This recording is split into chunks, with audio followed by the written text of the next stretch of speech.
As it had been in the years before the Great War, Big Mountain, the Big Empty, became home to one of the brightest minds of the 23rd century.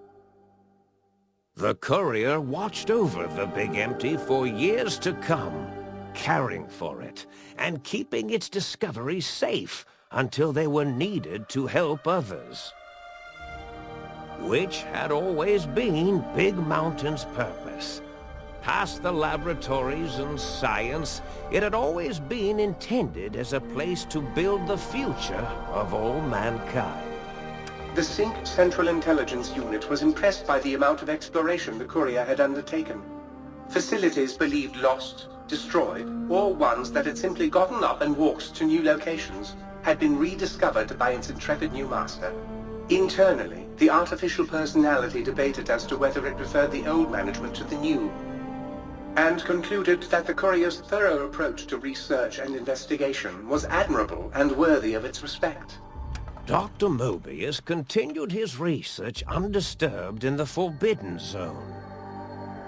As much as he had attempted to create better scorpions, he tried the same with humanity, with considerably less success.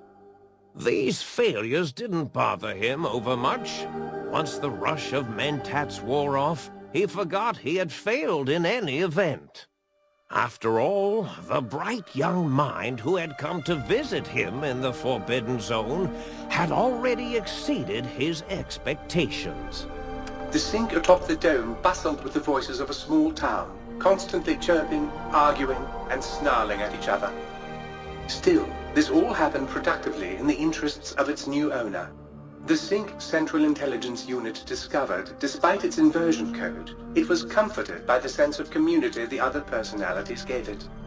The Biological Research Station, obsessed with seeding everything in sight, requested a transfer to the X-22 Botanical Garden, so that it might, in its own words, sensually fertilize the garden's smooth contours. The garden sent back a polite refusal, saying it had prior commitments with a vault it had helped infect before the war. The book chute continued to devour all seditious materials until it nearly choked on a paperclip. It adamantly maintained it was a Chinese paperclip, and the whole thing had been an elaborately orchestrated assassination attempt. Whatever the reason, it slowed down for a while, carefully appraising each document and clipboard that came to it. The light switches continued to bicker and flicker. This persisted until the day someone dropped a flashlight in the sink, and the two of them united in their hatred of the Showboat. One of them eventually transferred to the Lightwave Dynamics plant, and began a long, unrequited affair with one of the holograms. The Sync continued to ruthlessly scrub any particulate matter that came near it. Eventually, it gained access to the magnetohydraulics plant and nearly flooded all the Big Empty in an attempt to scrub the crater clean. Once it learned of the innovative toxins plant, however, it gained new purpose. It sought to develop antitoxins to flush into its drains and counteract the poisons bleeding into the soil. The Toaster continued its psychotic spree, reducing all appliances in range to scrap electronics and spare parts.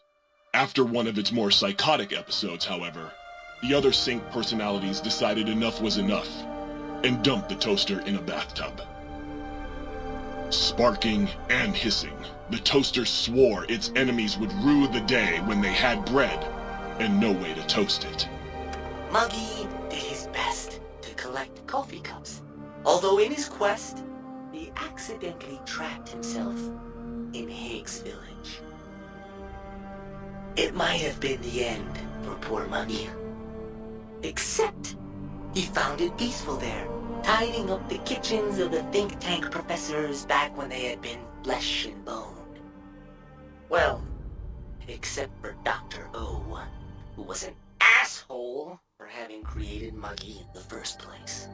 Muggy left O's house deliberately dirty, punishing the dishes and cups that lived there in blind revenge for serving Dr. O.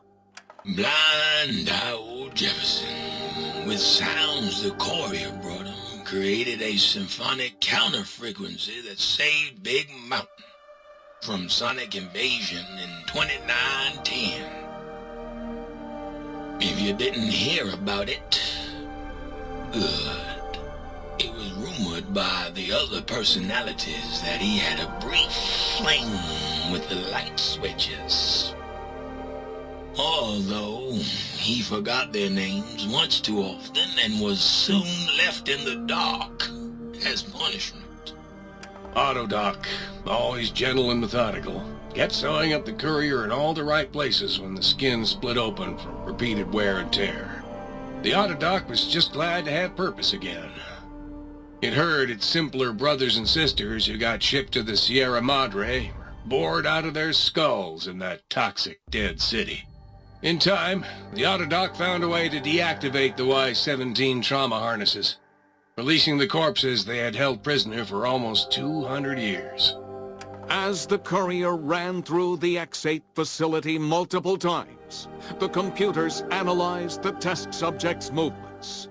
Rather than performing a superficial observation, they realized the subject barely knew what communism was, or even what a high school was. This confused them for a time, until the facility finally realized that its research had succeeded. So it let its cyber dogs out into the wastes to help protect small communities from physical aggression rather than communist propaganda.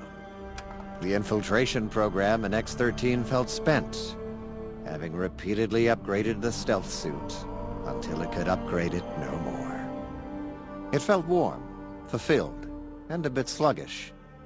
It realized not long after, the stealth suit had left it, without so much as a note on the nightstand.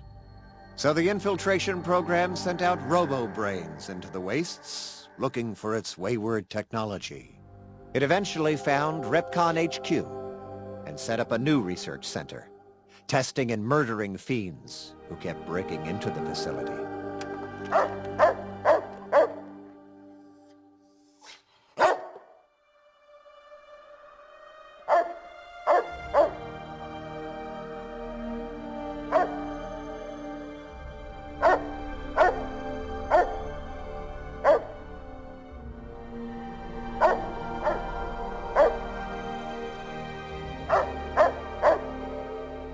The courier, organs intact, continued onwards, a little less heavy of step, but with all the organs in the right places, as they should be. After all, brains can develop a life of their own when left to their own thoughts, and the courier's brain was more clever than most. Dr. Klein and the think tank remained alive, unaware of the world outside. They looped through their daily routine, none the wiser about the world beyond, although perhaps wiser was the wrong word. The world outside belonged to the courier, and if anyone would shape it, well, the courier had already called dibs. There is an expression in the wasteland, old world blues. It refers to those so obsessed with the past they can't see the present, much less the future, for what it is. They stare into the what was, eyes like pilot lights, guttering and spent, as the realities of their world continue on around them. Science is a long, steady progression into the future. What may seem a sudden event often isn't felt for years, even centuries to come. In the times following the Second Battle of Hoover Dam, however, Old World Blues took on a new meaning. Where once it was viewed as a form of sadness, nostalgia, it became an expression describing the potential for the future. It can be easy to see science as evil, technology unchecked as the source of all ills, all misfortunes. With the courier at the helm, science became a beacon for the future. There was old world blues and new world hope. and hope ruled the day at Big Mountain. We could say more, but the stories in the Big Empty speak for themselves. Now armed with the transportal Ponder, the courier could return to the dome at any time and crack open the secrets of the Big Empty one by one. The Sink sat vigilant, waiting for its master to return, shoes covered in Mojave dust. Only one road yet remained, and it was one the courier had to walk alone.